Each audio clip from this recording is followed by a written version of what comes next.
ये आकाशवाणी लखनऊ है। इलाकाई खबरें दीबा हाशमी से।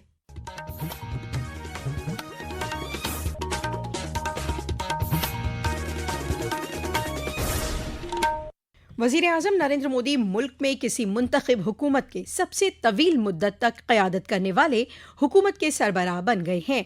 अपने लंबे सियासी करियर में जनाब मोदी के नाम कई दीगर रिकॉर्ड भी दर्ज हैं। दरियास्तां उत्तर प्रदेश के वज़ीर आला योगी आदित्यनाथ ने वज़ीर-ए-आज़म नरेंद्र मोदी को हिंदुस्तान के सबसे तवील मुद्दत तक खिदमत देने वाले हाकिम बनने पर मुबारकबाद पेश की है। हुकूमत ने रियासतों को कॉमर्शियल LPG के लिए 20% इजाफी अलॉटमेंट को मंजूरी दे दी है। इससे कुल अलॉटमेंट 50% हो जाएगा। इसमें PNG की तौसी के लिए इस्लाहात की बुनियाद पर 10% अलॉटमेंट भी शामिल है। इसमें रेस्टोरेंट, ढाबे, होटल, सनती कैंटीन, डेयरी, रियायती कैंटीन और रियासत या मकामी बल्दियात के जरिए चलाए जा रहे दीगर शोबों को अव्वलियत दी जाएगी। पेट्रोलियम और कुदरती गैस की वजारत के सेक्रेटरी नीरज मित्तल ने सभी रियासतों और मरकज के जेर इंतजाम रियासतों के चीफ सेक्रेटरियों को खत लिखकर कहा है कि यह अलॉटमेंट दुशंबे से नाफिज होगा। सभी कॉमर्शियल और सनती LPG सारिफीन को तेल मार्केटिंग कंपनियों के साथ रजिस्ट्रेशन कराना होगा। हुकूमत ने यकीन दहानी कराई है कि मुल्क में पेट्रोल, डीजल या LPG की कोई कमी नहीं है और लोग घबराहट में खरीदारी ना करें।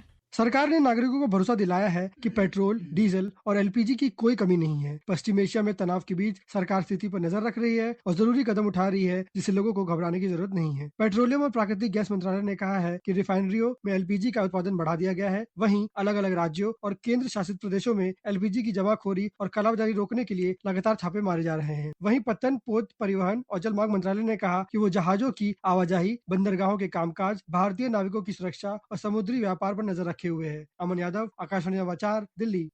उत्तर प्रदेश के वज़ीर आला योगी आदित्यनाथ आज लखनऊ के लोक भवन में गैर जानिबदाराना और शफाफ तकर्रुरी के अमल से मुंतखब 1228 नर्सिंग अफसरान के तकर्रुरी लेटर तकसीम प्रोग्राम में शामिल हुए।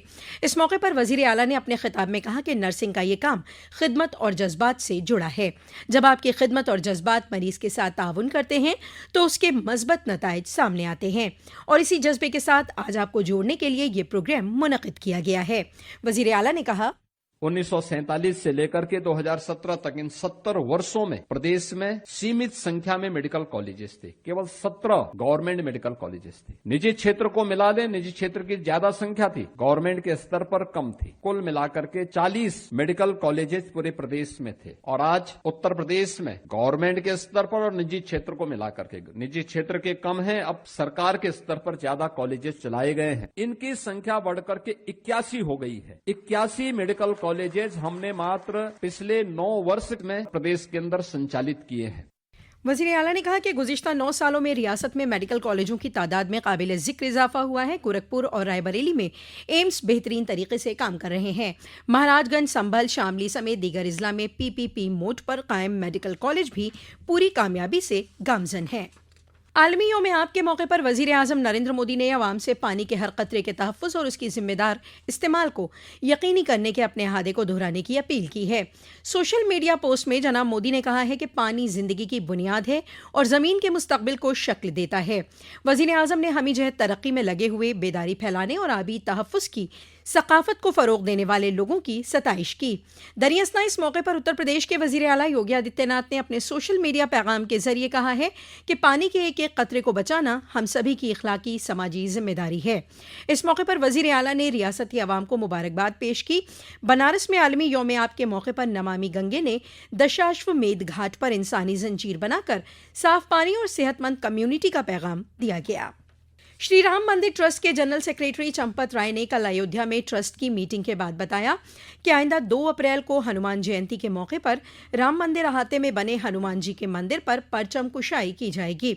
उन्होंने बताया कि इसे लेकर तैयारियां यकीनी की जा रही हैं। चैत्र नवरात्र के चौथे दिन पूरी रियासत में आज अकीदतमंद मां भगवती के चौथे स्वरूप माता कुष्मांडा की पूजा अर्चना कर रहे हैं। रियासत के सभी देवी मंदिरों और शक्तिपीठों में ब्रह्म मुहूर्त से ही दर्शन पूजन के लिए अकीदतमंदों की कतार लगी हुई है। मिर्जापुर, बलरामपुर, वाराणसी, जौनपुर में भी आज कुष्मांडा स्वरूप की तुज़ुको एहतिशाम से पूजा अर्चना की जा रही है। और रियासत के कई इजला में कल हुई बारिश के बाद दर्जे हरारत में गिरावट दर्ज की गई है। इसके चलते लोगों को ठंड का मौसम लौटने का एहसास हुआ है। महकमा मौसमियात के मुताबिक आइंदा 2 दिनों में मौसम एक मरतबा फिर साफ हो जाएगा और दर्जे हरारत में इजाफा होने लगेगा। श्रावस्ती जिले में 24 घंटे की मुसलसल बारिश के बाद निचला इलाका कोहरे की जद में है। घने कोहरे और ठंडी हवाओं ने अवामी जिंदगी मुतासिर कर दी है। दरियास्ता मौसम में तब्दीली के मद्देनजर वजीर आला योगी आदित्यनाथ ने अफसरान को अलर्ट मोड पर रहने के अहकाम दिए हैं। इसी के साथ आकाशवाणी लखनऊ से इलाकाई खबरों का ये बुलेटिन खत्म हुआ। अगला बुलेटिन दोपहर 2 बजे FM पर नश्र किया जाएगा।